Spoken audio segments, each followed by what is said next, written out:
Hello, hello, hello. Jordan Chariton live. Status Coup. I am joined by Steve Grumbine of The Real Progressives. Apologies, we were going to try to go live a little bit earlier because we have way more than an hour allows us to go through. But my tech was not operating with me. I can't tell you what happened to my forehead, but I think it might have something to do with I am one of the lucky ones now wearing this lovely CPAP device for sleep apnea.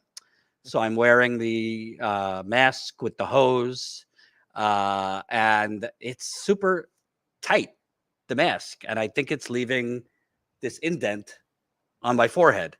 So I'm going to have to play around with it and try and not have an indent on my forehead. As is life, could be worse. But Steve, how are you doing in these trying times? Man, I gotta tell you, I ain't doing so great, but we're gonna have a good show anyway, man. It's fucking every day, Jordan, I wake up and I wish that I didn't with this place. I'm not even joking because between the vote blue sycophant and Biden and looking at dead child after dead child after dead child after dead child, and then listening to the crocodile tears and all the fraud and fake shit that tries to make going into Rafah and annihilating all of them somehow or another okay. And then people are going to tell me that Biden is the lesser evil. I literally, I would gladly substitute myself because I'm so tired of waking up to this society and this world. I Yeah. hate this shit. On a brighter note, this live stream is going to depress the hell out of you too. So for anyone who is currently depressed, anxious, has other issues going on, this might not be for you. But uh, in the hour we have, and at 6 o'clock Eastern, we're going to go right. At this point, I've lost count. He has definitely done at least 50. It seems like he's done almost 50 protest live streams in New York, in DC. We've had Tina in California. So John Farina has been doing God's work out there. Please support him with super chats, with praise. So he'll be live for us from another protest in New York City. They're getting more violent and fascist every day, with the police just the violence is not the pro-Palestinian protesters. They're the kooky Zionists, the crazy Zionists, and the police. That's the violence that I've been seeing and that John's been showing. So we'll be going right to him in an hour. But, Steve, as important as it is to cover Gaza, and I think we've done it extensively, so it's not to say I don't want to continue covering that. A lot of times, other stuff kind of falls through the cracks. This other stuff falls through the cracks 100% of the time by the media because they have no interest in covering it. But the more I'm on the road and the more I cover stories like Flint, East Palestine, other things, I've really thought about this term genocide because this is not a competition of miseries. Every misery stands out on its own. It's not to compare Flint to or to compare what's going on in Gaza to Flint or to compare what's going on in East Palestine to Gaza. They're different. And I'm not minimizing Gaza. But I've really thought about it and I've realized, we have many genocides happening right in America. They're just slower moving. The bodies don't pile up all at once, but they pile up over time. And the only difference is we don't see the missing limbs. We don't see, the bombs. It just happens out in the quiet, out in the open, quietly. People slowly die.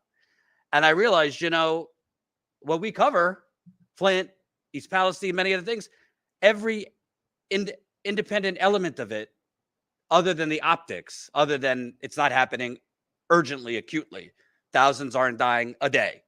Hundreds aren't dying in one attack. We have a genocide. It's Flint, it's East Palestine, it's West Virginia, which we covered. It's the homelessness. I mean, all over the place, we have quiet genocides happening, and people are being left to slowly die, and no one seems to give a damn, except for me, for you, for our viewers, and the people that learn about it. And I want to remind people what's going on in Flint, East Palestine. Those are the two we'll focus on today. If we can, we're going to get to a third topic because what we've been screaming about for the last 2 years is this is a scheme. Inflation is price gouging. They are literally stealing from you and calling it inflation. Well, we now have evidence of such, that there's literally been an organized scheme, I think crime, to increase specifically gas prices by big oil and foreign countries. And that came out, and the corporate media doesn't want to cover that either. But I want to start with Flint, and I wanted to talk about this with you today because I think you're so good on the modern monetary theory, but you're also good on the human part of all this, the suffering. So I was just in Flint for the 10-year anniversary. I don't even like using the word anniversary because that kind of strikes a tone of we're commemorating something that happened in the past, but it's actually still happening. That's the sin and the crime of this. And we released a documentary, which we're going to play a couple snippets of today. You could watch that documentary for those of you that haven't watched it yet. It's on our website for free, flintfatigue.com. I'm happy to hear that we've gotten overwhelmingly great feedback and praise for it.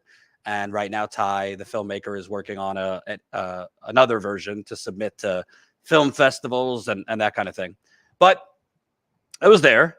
And Colin, let's just, whatever order you have them, let's play a clip from the documentary. We'll start and stop so people could see not what happened in Flint, what's actually still happening modern day. Flint, it's like every other day you hearing somebody either diagnosed with multiple myeloma.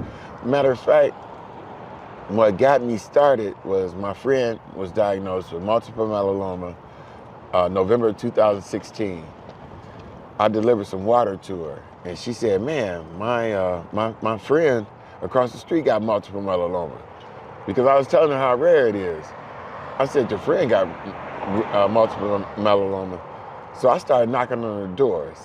In 1 block radius, I found 6 multiple myeloma. Now this is 1 in every 100,000. How is it possible, if it's rare, for 6 people in 1 block radius to have multiple myeloma? And this was about 2 years after the water switch? Correct. Wow. Just recently I found 7 other people on Brownell with kidney cancer and like 7 different cancers, 5 different cancers. I mean, it's rapid on just one street. These aren't all elderly people. We're talking people in their 40s, 50s. We're talking about 8 years old. Oh, wow. I'm talking about, I know a young girl have breast cancer, 8 years old. Then my friend, his daughter had leukemia. In that study from the ATSDR, it stated multiple myeloma, leukemia, non-Hodgkin's, breast cancer, kidney cancer, renal failure, breast cancer, kidney cancer. I mean, it's a list of them. And then neurobehavioral also, miscarriages, all those different things. And depending on your size, you can develop cancer quicker because it gets in the fatty cell. Dr. Verhoeven, who is an epidemiologist, she's New York Dean, New York University. She found that cancer, she told me, brain, throat, and stomach was up 300% to 500%. And once she wrote that letter, the county wrote a letter, county commissioners wrote a letter to MDHHS. They tried to say wasn't nothing wrong in the report. To be clear, an NYU epidemiologist who looked into the cancer rates and studied it, she found stomach, throat, and brain right, was up 300 to 500% after the water switch? Correct. Wow. Correct. I mean, you can't make these numbers up. I mean, I gave you the report. The state, we got the feasibility study. So that is one clip. We're going to show others. But why I wanted to start with that's what I mean by don't think there's not genocide just because you don't see the bodies all piling up at once. Every time I go back to Flint, and we're going to get to East Palestine also because it's already beginning there. Steve, remember, I always say If they get away with it in Flint, that's the playbook they're going to use elsewhere. Well, I got sick within an hour in East Palestine. Within 2 minutes, I walked into a resident's home to do an interview. I started having a splitting headache. I got a lot of health problems. I don't get headaches. I felt delirious and I had a headache. The fan and the air purifiers were running full power in this home. We had to turn them down because audio-wise, we couldn't hear the guests speaking because of the fan and the air purifier. When we turned the air purifier and the fan basically off, my headache went from, wow, my head hurts, to like, my head is pounding. Then we went to, and we're going to show these interviews in a little bit, we went to a resident whose home is right above one of the contaminated creeks that the EPA is saying is fine. Standing on the porch of this woman's home outside, I felt delirious, Steve. Like I could barely, and Colin felt this when we were in Kalamazoo outside that paper mill, like delirious, like you can't process your thoughts, almost like you're about to slur. That was standing outside of her home. I went inside her home for 30 seconds. I literally, it smelled like a gas station, and they've said her home is fine. So when I say, and by the way, you don't have to like bravo to me, but this is risky work. I think you guys should know this. Going to East Palestine, Lewis did it. John Farina has done it. Colin did it. I did it. Going to places like Flint. I mean, this is not pure air, pure water. But I wanted to get your thoughts, Steve, because I don't know if you even see Flint in the headlines anymore, but does 300 to 500% increase in cancers, blocks with 6 or 7 people with multiple melanoma, people dying of kidney failure, liver failure, does that sound like a place in recovery, or does that sound like an active disaster zone that should be treated as such, but isn't? Yeah, Jordan, I mean, this is mildly related, and then you'll see it's completely related. For years, I have been trying to tell people, just because you don't see a gun, just because you don't see a bullet, just because you don't get to talk about the Second Amendment and fight with teabaggers, doesn't mean that you're not being killed, does not mean that austerity isn't murder. And the reason why they do these things is to pinch a penny. The reason why they do these things is so somebody else makes bank, makes big bucks. And they do it with the help of the government because it's a rotating door in and out from industry back to government and back to industry again.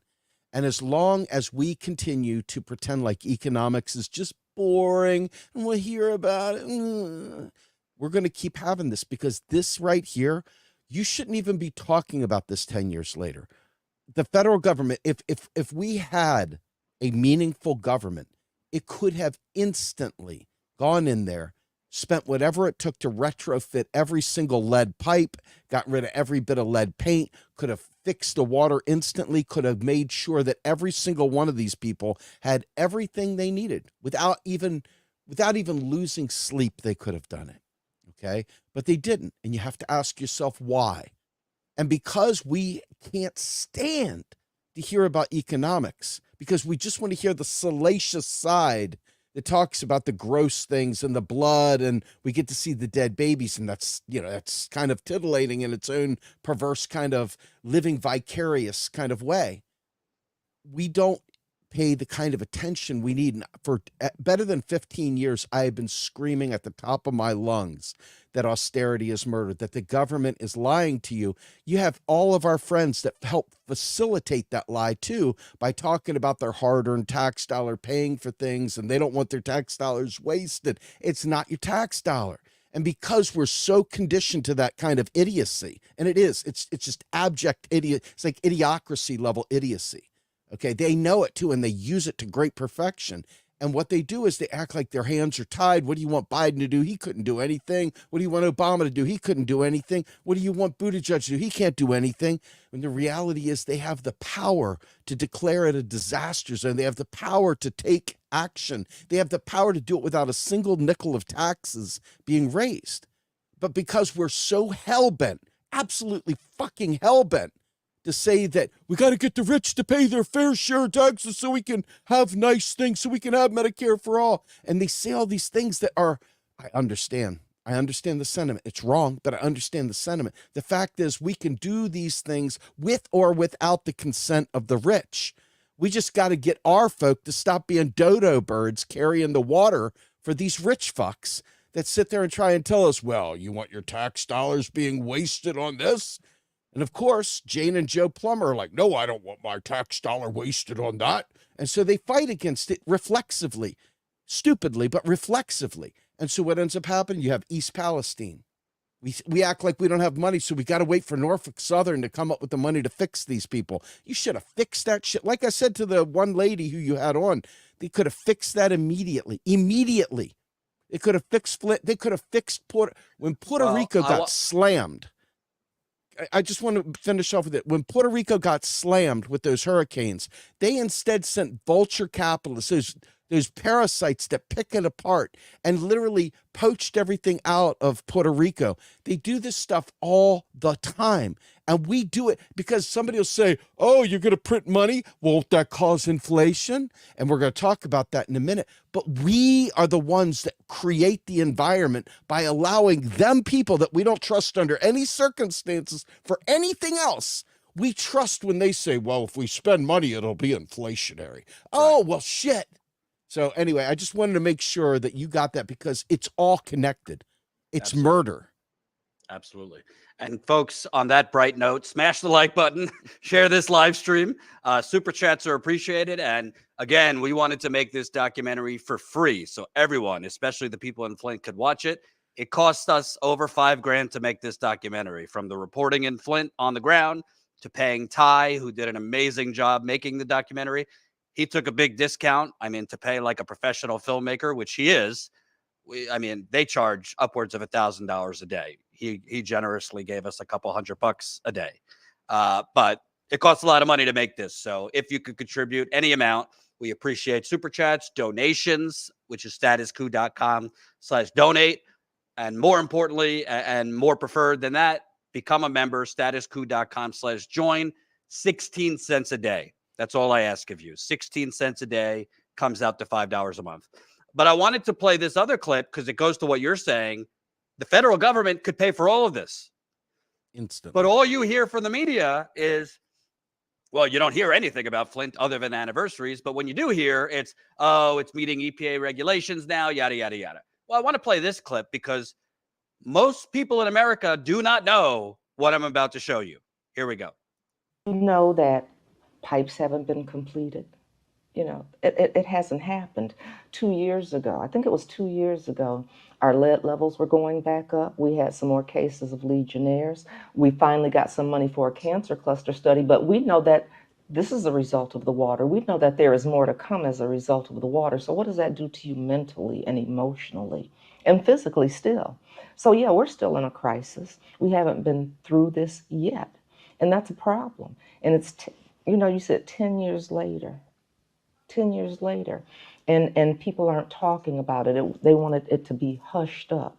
So I'll tell you what, that's one of the things, I'm not in office, but that's one of the things I still do is go around and talk about what had happened in Flint and what is still happening in Flint and why this is so important for everybody else. That was one of the things, we talked about that a lot, is if they can do this to us and all eyes are on Flint and this happened to us, and things didn't get fixed, things didn't get addressed, things got covered up. No one's gotten any money, no one's been held responsible for this. And the only people that have suffered have been the people of the city of Flint. Everybody else better watch out that has these kinds of problems. When people have water that comes back with high lead levels in their home, we know that the in-home plumbing has been damaged. Right. We know that the fixtures have been damaged, hot water heaters have been damaged. When you were mayor, we're begging multiple governors, Governor Snyder and then Governor Whitmer, for funding to replace residents' interior plumbing, the plumbing inside their home, which was also damaged by the Flint River. Correct. The main pipes were never replaced, and the interior pipes inside residents' homes weren't replaced. So even when they replace all the lead service lines, which they have not done 10 years later. 10 years later. You said it, I did beg for that. I begged for that because I said that is so important, because we still don't have access to clean water when those things haven't been addressed. I would say the quality of Flint water matches or exceeds most of the water in the state of Michigan and in the country right now. And what happens to it once it gets to the home is kind of out of our control. They count on people not understanding basic plumbing like I didn't. And our laws are so outdated that the Safe Drinking Water Act and Lead and Copper Rule only cover the service line, which is, like you said, the distribution mains that come from the water treatment plant run under the streets.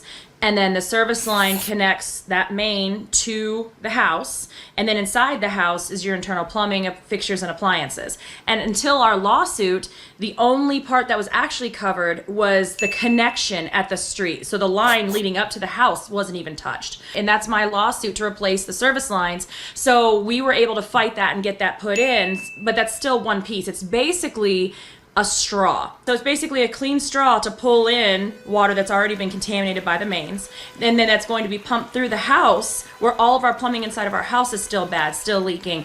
And then our fixtures, so our faucets and our appliances like our dishwashers, water heaters, washing machines are all corroded. So unless all of that is replaced, which is what the goal and what the ask and demand was, unless all of that is replaced, our water is never going to be safe for everybody. It's going to continue to fluctuate. It's going to continue to have problems. So to start off with, to replace everything that was damaged, so distribution mains, and this is without right-sizing the city, distribution mains, service lines, interior plumbing.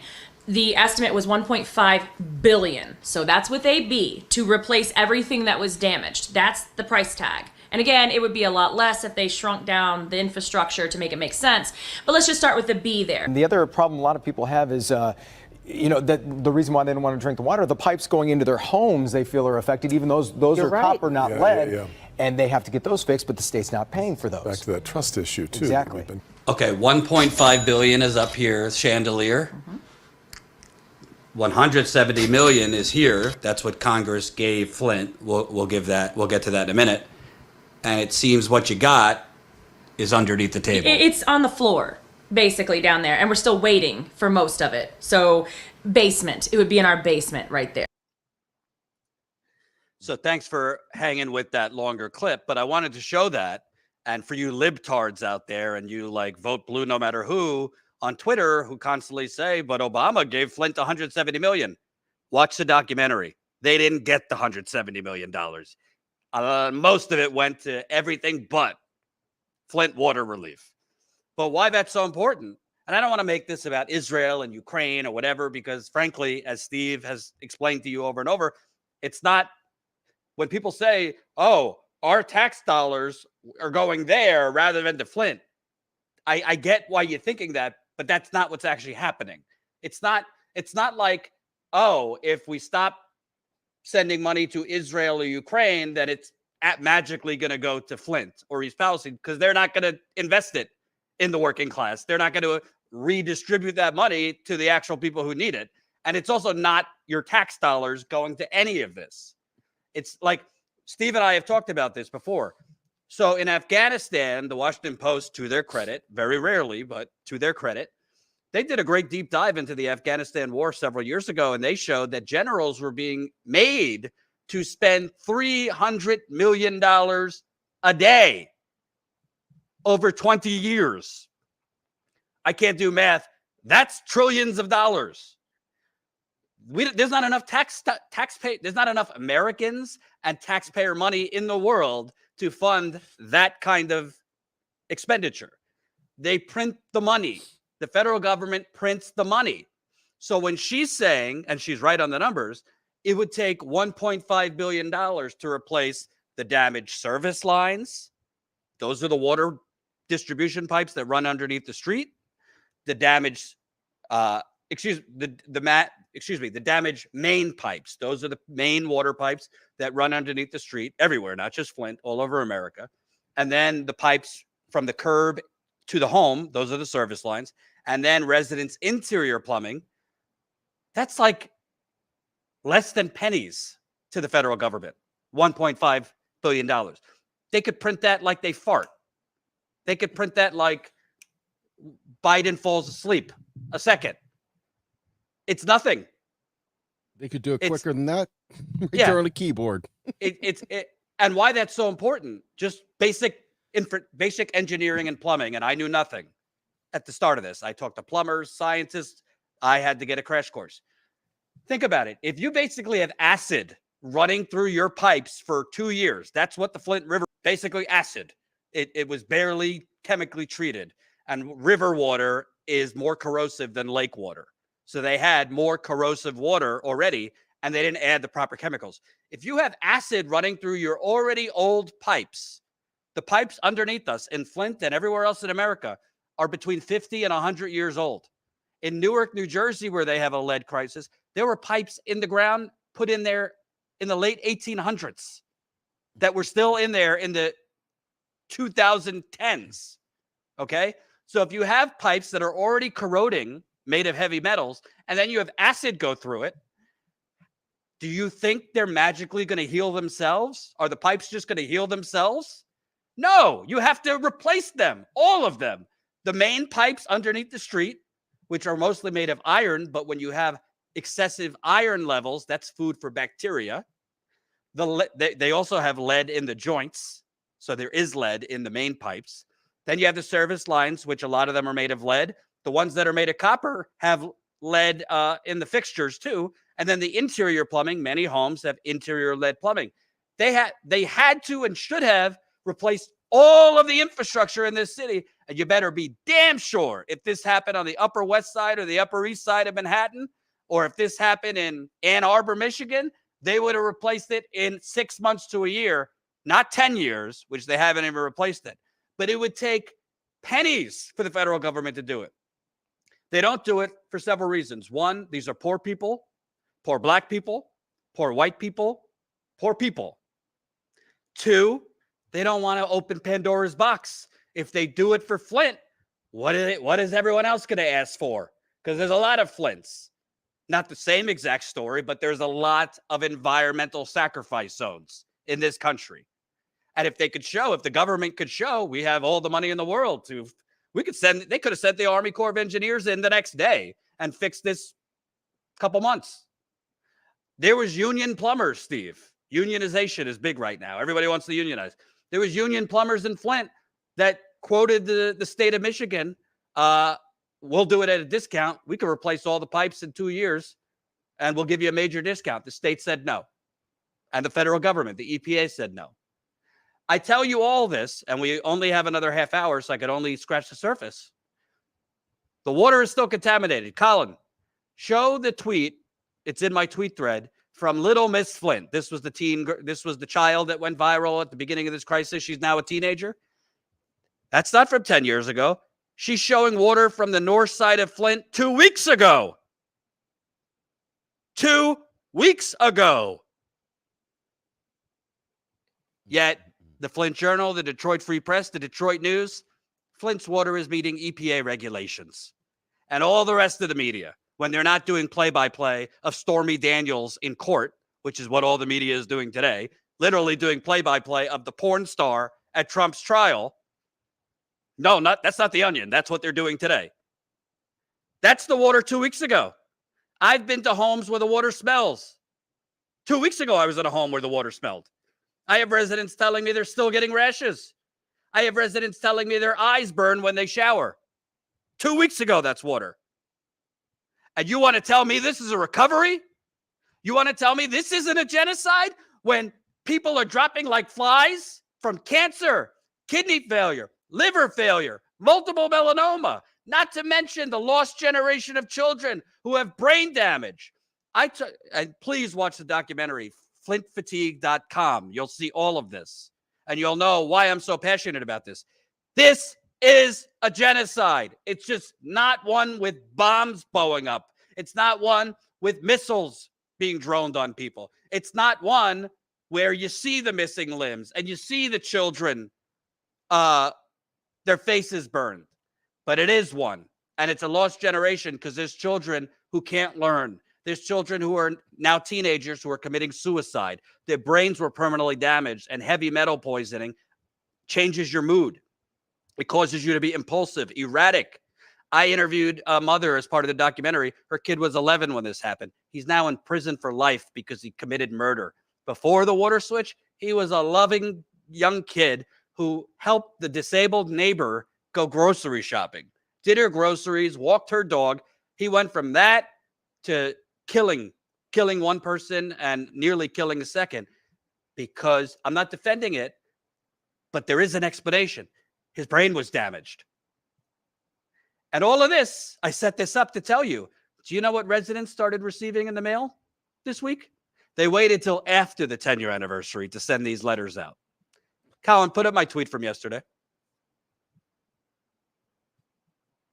Breaking.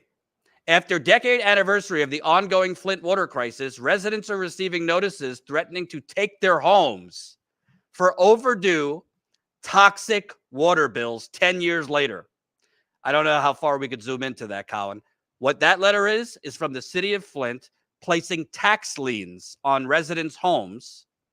A tax lien is just basically a lien that we're going to take your home, and the city has the power to take your home if you don't pay your water bill. And this is one example. We redacted the information that you wouldn't see who it was. This is just one example. This person owes over $3,000 in overpaid water bills for water that is still not safe to drink or bathe in. And they're threatening to take people's homes. And guess what? This is not the first time. They did this in 2017. And only through me reporting, not to brag, only through our reporting and kicking and screaming about this did we get the city council to back down then. But this is now in 2024, they're trying this shit again. And they're aided by the media misinformation. You know, the media screams about disinformation. They are the purveyors of disinformation. And now they're threatening, after poisoning these people, after letting the poisoners go off scot-free, no one's been held accountable. Now they're threatening to take their homes if they don't pay for the poison. Your thoughts? You already know my thoughts. Wash, rinse, repeat. Honest to God, the problem is people, if they don't see a gun, they don't think it's a problem. And if they don't see the gun near them. Because a lot of Right. people think this is terrible, but, you know, it's in Flint, so it doesn't affect me. It affects you. Let me tell you, and Steve, you know this, and this is in the documentary, and this will be revealed in my book coming out this summer. Do you know how many municipal bond deals there are happening all over America? In English, that just means cities are broke, so they are issuing bonds that are being aided by Wall Street banks. A lot of them are being done in very fraudulent, scammy, shady ways. And this was a bond deal gone bad. And you might not even know in your community, projects are being funded by bonds, and they're cutting corners or straight up breaking the law to do it. Go ahead. So this is super important. And folks, get the toothpicks out to keep your eyes up momentarily, okay? The federal government is the only one, the only entity that can literally spend money into existence, okay? All these states, all these municipalities, all of them are like what Jordan just said. A lot of people wanted state-by-state health care, and I tried to explain what Jordan just said. They wouldn't hear it. They refused to hear it because it was economics and it didn't make sense to them. So moving on, you just don't want health care. No, this is such an important thing to understand. You must understand that the federal government is where the money comes from. The reason, and you're going to hear some dipshit say this, the reason 97% of all the money in the economy right now is quote unquote bank money is because the federal government doesn't spend on us. So we are left to go take out loans. The only thing you can get from a bank is dollar-denominated loans, okay? So if you want to see the kind of change you want to see, first of all, you need a functioning democracy. We don't need to go there right now. You need to know, though, that that's the only way you're going to see that. But these states and local municipalities all can go belly up. When the federal government puts an unfunded mandate on them, they've got to raise taxes in their local community to pay these bills. The federal government could make it simple and easy on them and simply do what must be done. And because we believe that it's tax money, they don't do it.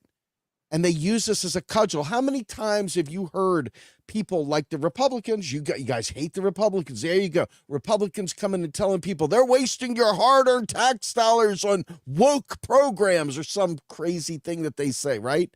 The fact is that if you understand the way it works, and you understand that only the federal government can spend money into existence, and that the states are currency users, they are not currency issuers. You understand that this is going to happen across the country. And we have a chart on our website that talks about the race to the bottom.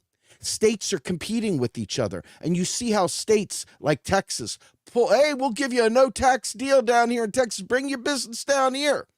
And what do? Texas cuts services for the poor, lures businesses down there, leaving a huge rust belt up north, leaving huge islands of poverty where businesses have left. We have no job guarantee. And please don't come up with the UBI. I will have to really take that one down at another time. But the truth of the matter is that when you understand money comes from the federal government, it's not the states. And if the states are stuck with it, the states and municipalities all can go bankrupt. They're all on a shoestring budget.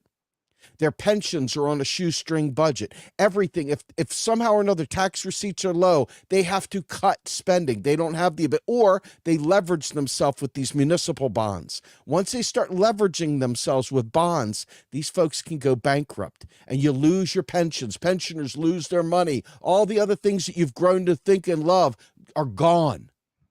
You have to stop carrying the right wing's water, talking about printing money causes inflation. It's a lie. It's a fucking lie, by the way. Not a lie, a fucking lie. So, Jordan, when you look at this, if you're expecting the state of Michigan to do what it should do, Michigan could easily put it back on the regular water instead. This is it's beyond so much the state. bigger. This Yes. is beyond the state of Michigan. Exactly. And if the attorney general, if the attorney general of Michigan is watching right now, which I doubt she is, but I'm gonna have news on that front in a little bit because, the attorney general of Michigan might be getting a lawsuit from yours truly soon. But that's another story. Status Coup members, maybe I'll tell you about that in our members call, which we'll probably do next week. Hint, hint. We do a monthly members. We do a monthly members call for Status Coup members. You can become a member for as low as 16 cents a day. That's $5 a month. We're going to do our members call, I think, next week because I'm fucking tired already this week. And we usually do it at night, and it's a lot of fun. We used to do it through Zoom, but now we do it through something similar. And I might have to spill the beans because I've been talking to lawyers, and I will say no more about suing certain entities. But Steve, why I say this is bigger than the state of Michigan, at the end of the day, why I am so passionate about this, why I keep covering this now a decade later, when, by the way, to those of you, the few, but some who said, oh, Jordan does this because he makes money. I have lost a lot of money covering this. Let me repeat, a lot of money, including my own personal money, because in the beginning of this, I was paying some people out of my pocket to go to Flint because we didn't have any money when we started Status Coup. We had $50,000 that went out the door the next day to buy equipment and to bring on Ty at the time. But why I keep covering this is because the bottom line is, whether it's water, whether it's fracking, whether it's coal mining, whether it's plastic factories, whether it's BP, whether it's diesel fuel, whatever it is, this country built up relatively fast with an industrial boom, the industrial era. And that was great in a lot of ways. But there wasn't a lot of long-term thinking by the corporate executives, by the Rockefellers, and there was no EPA until the 1970s. There was no long-term thinking about the environment, about corporate pollution, about who would be the victims. There was no long-term thinking when General Motors was dumping its waste in the Flint River. There's no long-term thinking when DuPont and Dow Chemical and et cetera, and all the corporate pollution that goes on all across America. There's no long-term thinking about when fracking, long-term or short-term. The only thinking that goes on is quarterly profits and the quarterly earnings. That's the thinking. So why this is so important? And we have T-shirts in our store that no one are buying, but you should. And it's not to be cute, because we literally live in the poison states of America. We have a beautiful country, but I don't think a lot of people really understand how contaminated this country is. From the waters to the soils to the air, we have an EPA that is no longer an environmental protection agency. It's an environmental racket. It's literally there to protect business. Literally, you have lobbyists writing the regulations. Same could be said for the CDC and FERC, the Federal Energy Regulatory Commission. They've never known a pipeline that they won't approve. So why this matters and should matter to you, and I'm about to switch to East Palestine, you are not safe. And that is not to scare you. That is not to be dramatic. But you don't know what's in your water. You don't know what's in your air. You don't know what's in your soil. When they tell you, oh, when you see on Twitter or something, there's this factory that's on fire, or there's been this explosion. And then 2 hours later, you see the EPA or whatever agency comes out with, oh, we've looked and it's only within a half-mile radius. So you're good past that. And then magically, within 6 more hours, everybody's safe to go home. It's all bullshit. It's all bullshit. They are lying to you. And this isn't like an RFK Jr. Looney Tune conspiracy theory, because, sorry, he's a kook. This is tried, true, living, breathing experience on the ground. The water is not safe in Flint. They are lying to the people. They are literally killing these people. And now let's turn to East Palestine. And I literally, I could do 3 hours just on Flint, but we only have another 20 minutes. And Steve, thank you for bearing with me. And again, for those of you that came late, 6 o'clock Eastern, we're going live to John Farina on the ground. I've lost Colin. Am I wrong? He's probably covered at least 50 protests at this point. I should do the math, but yeah, somewhere probably like give or take 3, plus or minus 3. And by the way, just so you know, this is hard shit. He's carrying a live stream and a camera. He's live for 3-4 hours. He's not taking a pee break. He barely has time to drink water. And after he shuts down live, because he's crazy, I tell him, go the fuck home. Go home. We'll pay for an Uber. He stays out there often for another hour or two to record more footage. The guy's crazy in a good way. So show him some love and show us some love, because obviously we got to pay him to be out there. But I want to move on to East Palestine, which technically is the more, even though they're both active disasters, East Palestine is more new. We have covered East Palestine. We've been there 6 times, but I had never personally been there. Lewis had been there. So I just went for the first time. And why it's so important, if you can, to go on the ground, it's one thing to talk to residents. I've broken stories about East Palestine, having never been there. It's another thing to go and see it for yourself. And in this case, smell it for yourself and experience it yourself. It's really hard to report something that other people experience. You can report what other people are experiencing. It gives you a whole nother layer and context if you have seen it yourself. That's why what we do matters. That's why you funding us matters. You can't report the truth if you haven't seen it, smelled it, experienced it yourself. Again, I went to East Palestine and was on the way to Flint, so it worked out logistically for us. We were there for about a day and a half, 2 days. We're going to go back again soon. When I go back, I don't care if it looks stupid or not. I'm going to wear a full throttle respirator, because that ain't safe. It's not, I mean, the residents can't wear a respirator 24/7, but frankly, it is not safe. And Erin Brockovich told me this. It is not safe to literally live in this town. And I don't think she would mind me sharing. She got sick. Erin Brockovich, who's much more famous than little old me, she got sick and she won't go back there. So I went there. I walked into a home. Within, I don't know, 2 minutes, my head started aching. I don't get headaches. I started having a headache. For the interview to work, because it was raining out, so we couldn't do it outside. For the interview to work, we had to turn the fan and the air purifier off because it was distorting the sound. Well, when you turn the air and the air purifier and the fan off, the chemicals are being concentrated more. My headache went from mild to sharp. I want to show you just part of this interview. This is an 18-year-old girl who was healthy before Norfolk Southern, unnecessarily and intentionally nuked East Palestine. And I don't want to hear from people, oh, Jordan, this is one case. This is not one case. There are people all over East Palestine that are sick This is just one in a day and a half we were able to interview. There's people having seizures. There's people having strokes. There's people already getting cancer. There's kids having nosebleeds in school over a year later. There's people whose eyes burn. There's people getting rashes still. And the EPA is saying everything's fine. Colin, let's play this interview. Jordan with Status Coup. I am in East Palestine, Ohio. We are right on top of... Sorry, I wanted to start with this one.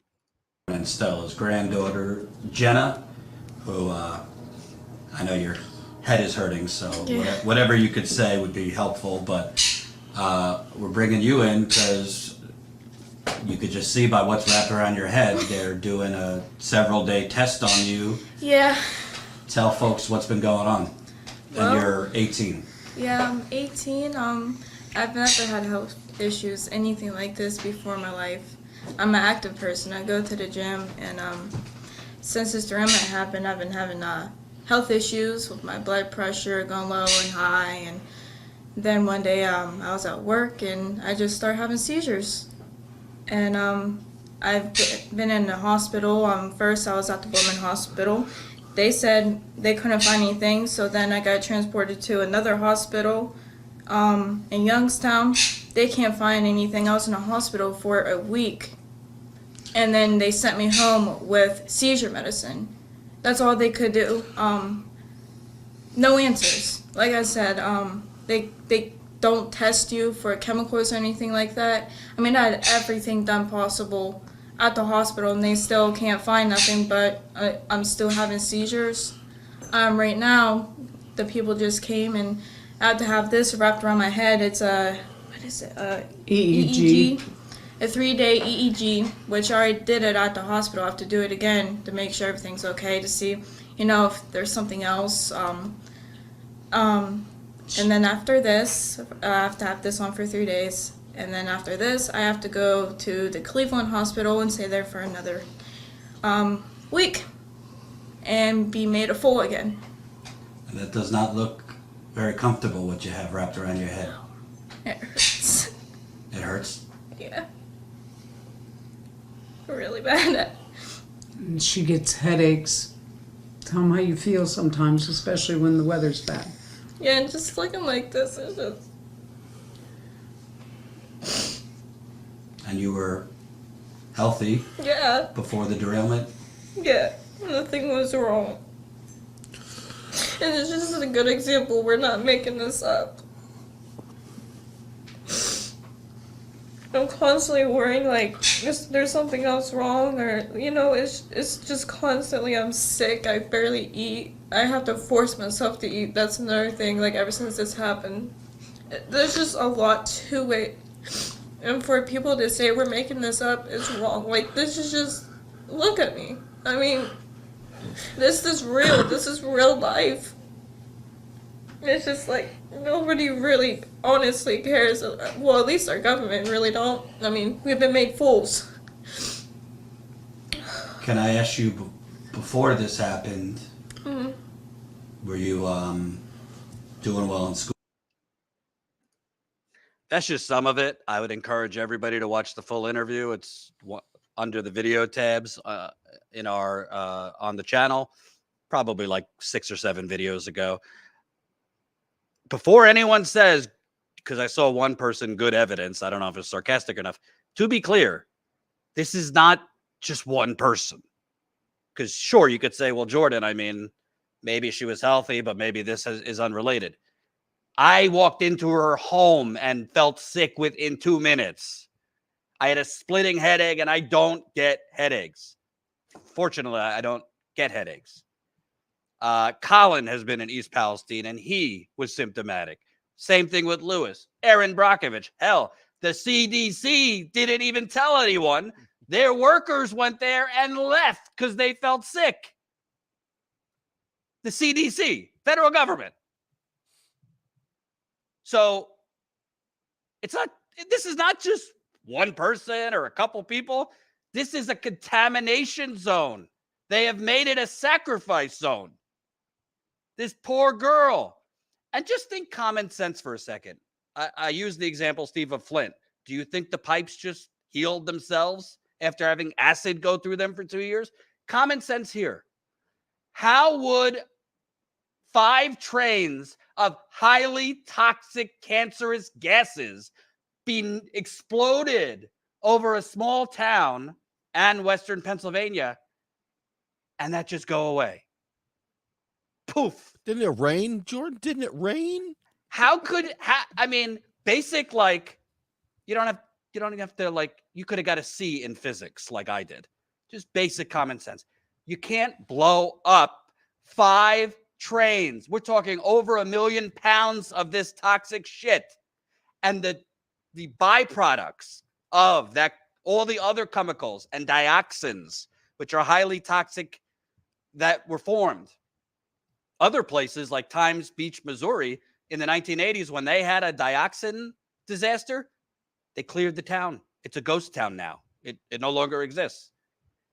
How could anyone, the EPA or anyone, actually with a straight face say, well, our little testers are showing no levels of contamination, when reporters are walking in getting sick, when people like Aaron Brockovich are walking in getting sick, when residents are telling you they're getting sick, when they're showing you, I've had people send me rashes, nosebleeds.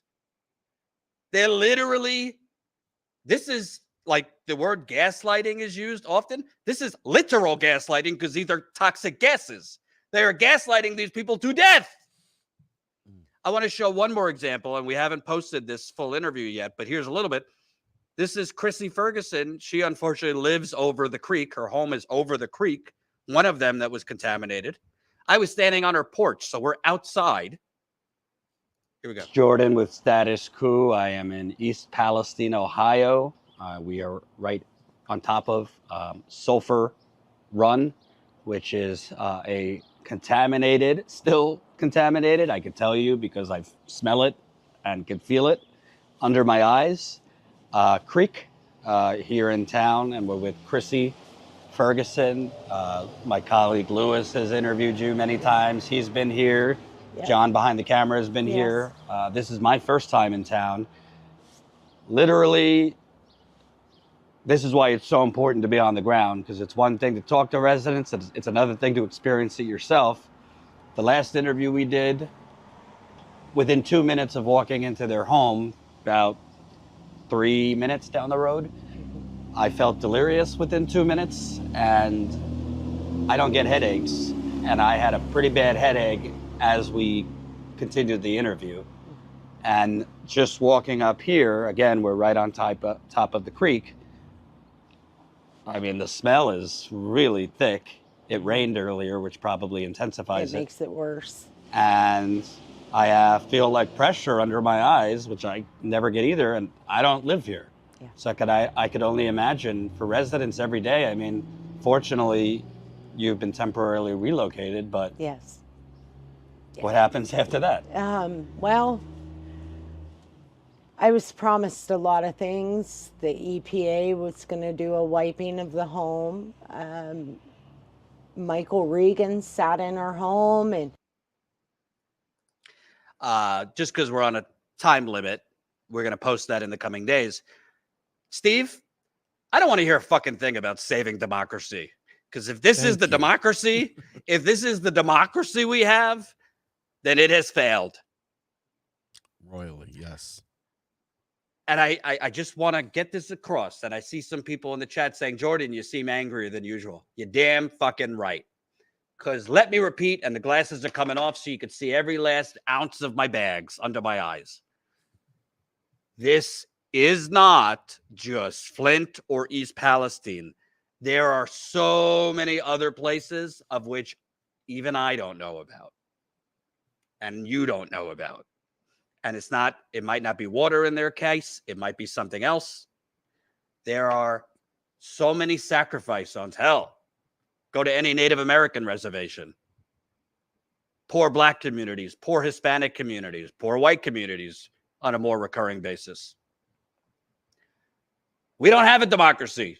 We basically have a tale of two countries, a tale of two cities, and we're all being fucked. And I'm fortunate. I live on the East Coast, fairly decent neighborhood. I live this shit. I go out and see it, but then I get to go home. These people do not. So in the final minutes we have, I mean, I would say, and we're going to continue digging on this, and it sucks, Steve, because in my mind, this is the shit that should be getting the numbers Joe Rogan gets. I don't say that out of jealousy. I say that because millions of people, if millions of people knew about this, if whatever he gets, 11, 12 million people knew about this, we could actually change some shit because people would be fucking in the streets if they knew about this, because your life depends on it. Not in this case, being woke is a good thing. And I think this anti-woke shit has been twisted. Woke actually means like being against racism and bigotry. That's kind of what woke means. They've just used it. Oh, you and your woke shit. Woke just means being a good person, but I digress. If millions of people, the kind of audience Joe Rogan and big shows like that get, and even the broadcast news, like ABC Nightly News, CBS Nightly News, they still get a couple million. If people knew what was truly going on in our democracy, oh my God, the pitchforks would be out. But they don't know. I wonder why the media won't tell them. Your thoughts? No, I mean, you hit it out of the park right there. I mean, you know, it's so easy to be distracted by woke, anti-woke. Her neck brace is unrelated. She got in a car accident. Just letting you know. Go ahead. Yeah, the whole woke thing has been as much of a distraction from real important shit as you can imagine. To be fair, you know, the shit lib has weaponized identity politics to the point where very real things get swept under the rug because very, very bad people do very, very performative things, and people, you know, get canceled. They lose their careers. They lose their lives. And so it's created a lot of backlash, and it's very unfortunate because when you have a situation like a Flint or an East Palestine or any of the things that are going on in Gaza right now, you have people that literally they're so focused on the woke, anti-woke bullshit that you'll never be able to get the kind of numbers you need to attack the real issues because people are caught up. They want to be able to let the N-word fly, man. They want to be able to just, you know, let the, you know, their hate, their bigotry, their anti-immigrant, their all the thoughts come through. Do you know that there's communities now? I just found out about this. They're kind of creating whites only communities now again in America. Good for them, man. Jesus Christ. You know, Jordan, I think that, you know, one of the hardest things to do is to get people to pay attention to anything, right? Anything at all. And the trick of being able to get people to stay on something more than 30 seconds, more than a meme, it's really impossible. I mean, you have people that you can talk to for an hour, have a great conversation. You walk away and it's as if it didn't happen. People are so overridden with just calamity in their lives and trash and weird shit like this anti-woke. We got to get rid of the woke people. This kind of distraction, Donnie Tiny Hands, all the other crap that has literally gobbled up all the oxygen in the room, takes it away from these things that take longer than a meme to explain. And that's the unfortunate thing. My meme game is nowhere near good enough to penetrate that kind of deflection that goes on. And it's from overload. I mean, you're so overloaded with bullshit that to actually have the energy and the willingness and the focus and the time to dig through these problems, they just don't do it. I mean, I was listening to your friend Jimmy Dore the other day, and he was sitting there busy talking about former friend, to be clear. I was being cheeky, but talking about they're printing money and it's causing inflation. Like he knows better than that. But yet for likes and clicks and for the right-wing community that he services, that whole idea of printing money and all this stuff causing inflation resonates because that's Austrian economics. That's LOL Bertarian economics.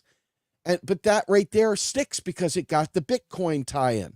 So all of a sudden now you've got this like circle jerk of economic illiteracy that is just gagifying. And I hate it because I've been on Jimmy's show. Stephanie Kelton has been on Jimmy's show. He's heard these things, and he still doubles down. So when you have an audience of millions of people, and he's got a huge reach, and he's got all the little sub networks that kind of feed off of him, repeating things like that, it's impossible to penetrate. And you look at our community, and we're trying to talk about poisoned water. You're trying to talk about all these different aspects of economics that are killing people.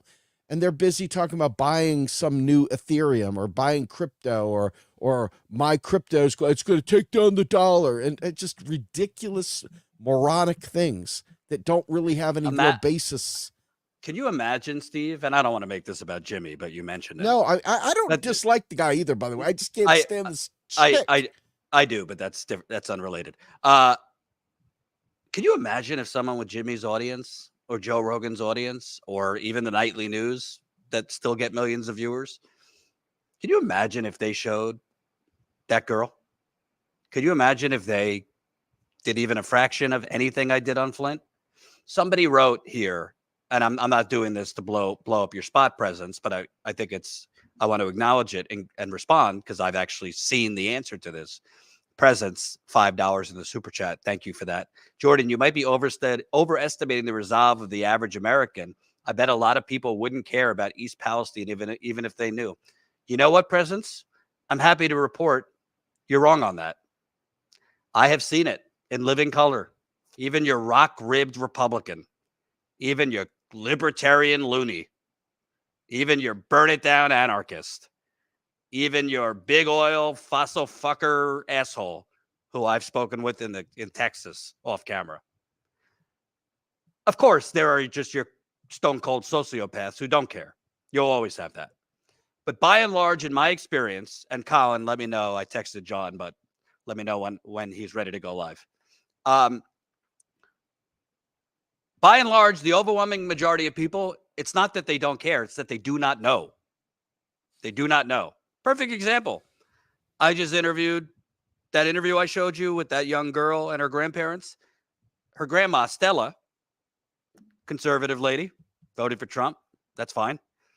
She complimented me on that I was going to cover Flint. And it was very surprising to her. She said, I thought that was fixed like years ago. I never heard about it anymore. So I just assumed it was fixed.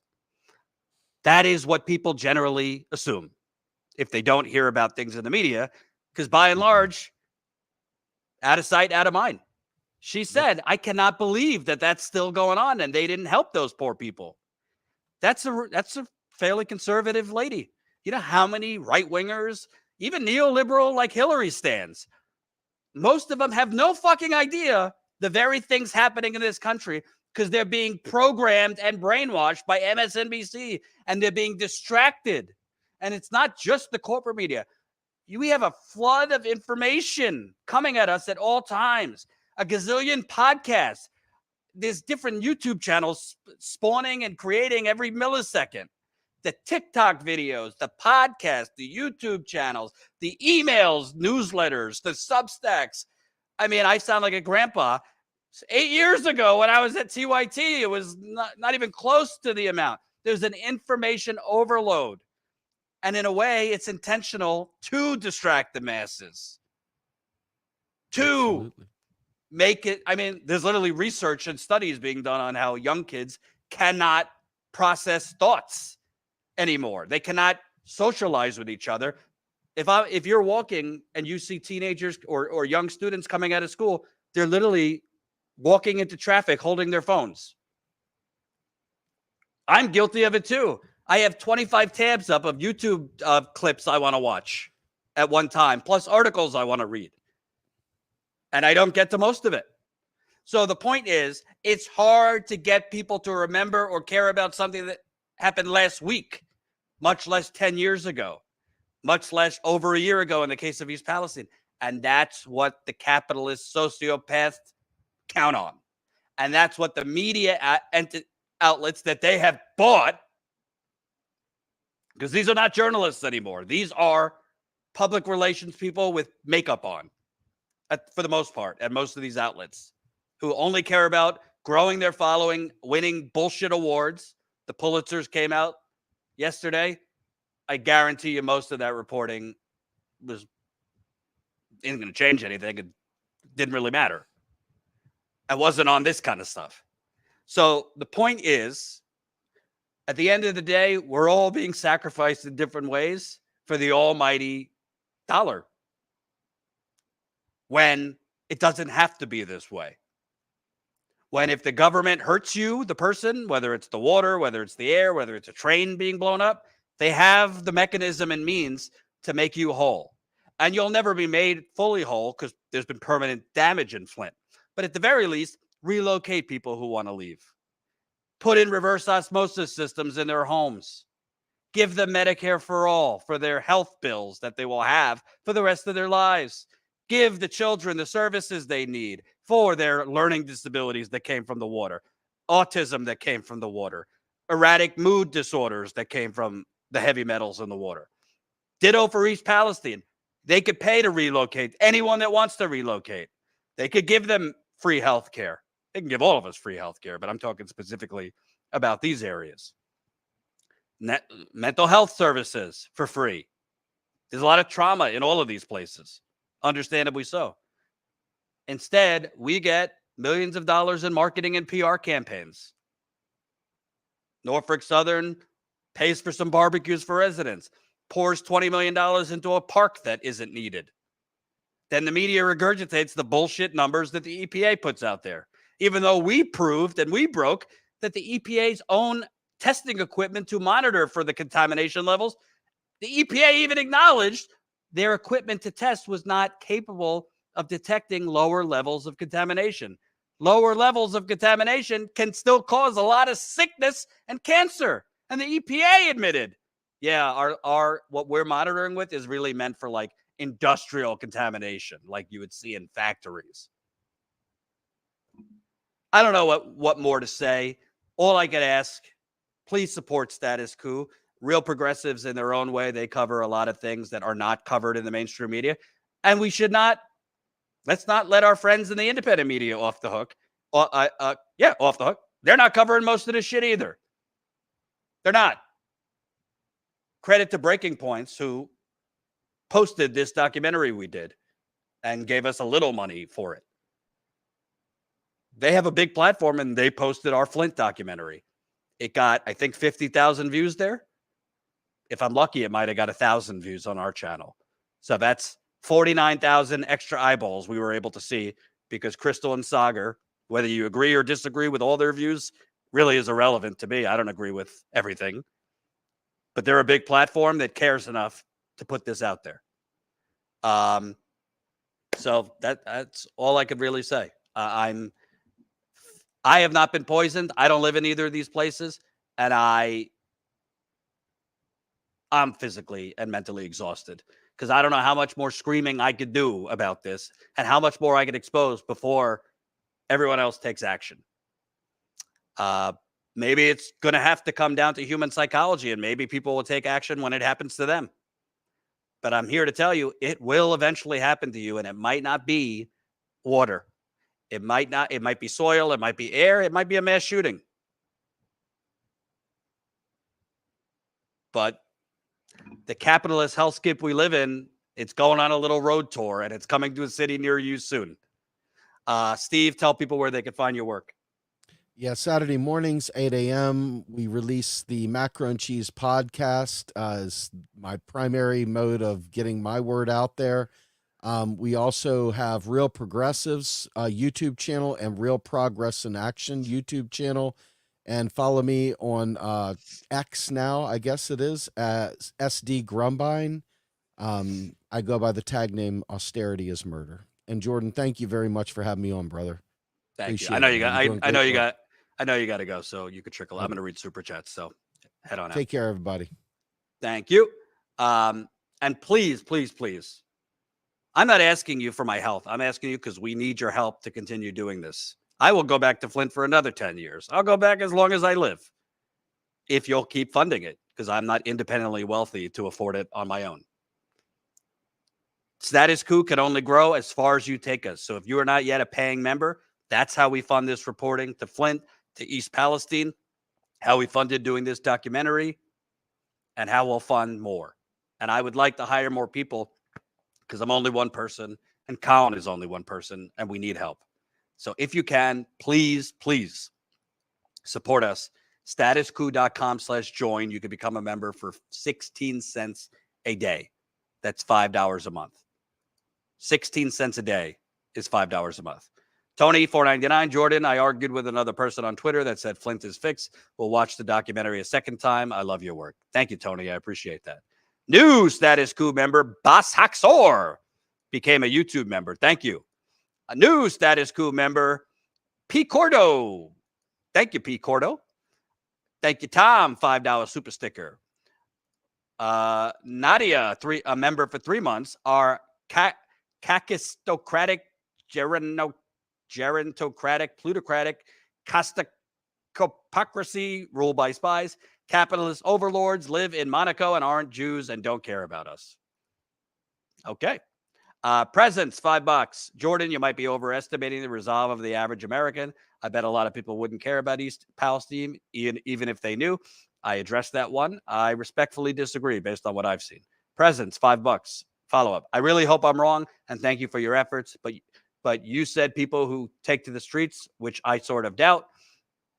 I think they would. I really do.